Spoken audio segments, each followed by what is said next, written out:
Hebu fikiria ulimwengu wa karne ya 12. Hakuna mashine za kukata miamba, hakuna GPS, wala hakuna teknolojia ya kisasa ya ujenzi. Lakini katikati ya milima ya Ethiopia kuna mji ambao haukujengwa kwenda juu, bali ulichimbwa kwenda chini kwenye miamba minene ya volkano. Haya ni makanisa 11 ambayo yamefichwa ardhini kwa miaka mingi. Swali ni moja tu, je, ni binadamu gani alikuwa na uwezo huo? Au ni kama simulizi za kale zinavyosema, je, kuna viumbe kutoka mbinguni walishiriki ujenzi huu? Leo kwa undani tunazama ndani ya miamba ya Lalibela kuzitoa siri hizi. Kama bado hujasubscribe channel yangu, fanya kusubscribe now, kwa sababu I promise you hutataka kumiss next story. Kila hadithi kubwa ina muhusika mkuu, Sterling. Hapa kwenye stori hii ni Mfalme Gebre Maskeli Lalibela. Katika kipindi ambacho Yerusalemu ilikuwa imetekwa na mahujaji wa Kikristo walizuiliwa, Lalibela alipata maono kujenga Yerusalemu mpya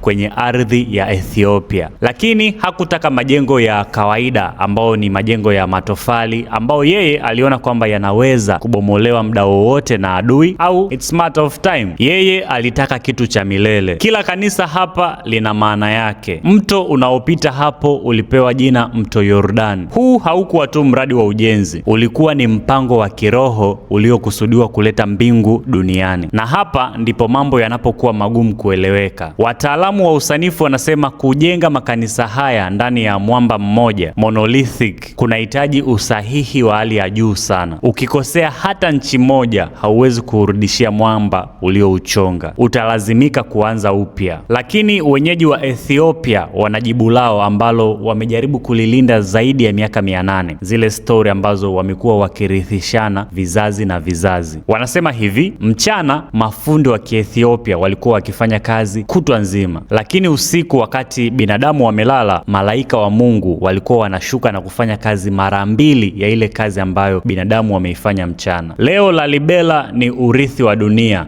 UNESCO, lakini zaidi ya hapo ni ushahidi wa teknolojia ya Afrika. Je, unadhani hadithi hii ya watu wa Ethiopia kusema kwamba malaika walikuwa wanashuka kujenga ni hadithi tu ya wao kutaka kujijengea usuperior, au kuna nguvu tusioijua ambayo ilihusika kwenye ujenzi huu? Dondosha maoni yako hapo chini, na kama unajivunia story na fakti kuhusiana na bara la Afrika, subscribe to my channel, kwa sababu I promise you yajayo yanasisimua. Mimi naitwa Credo.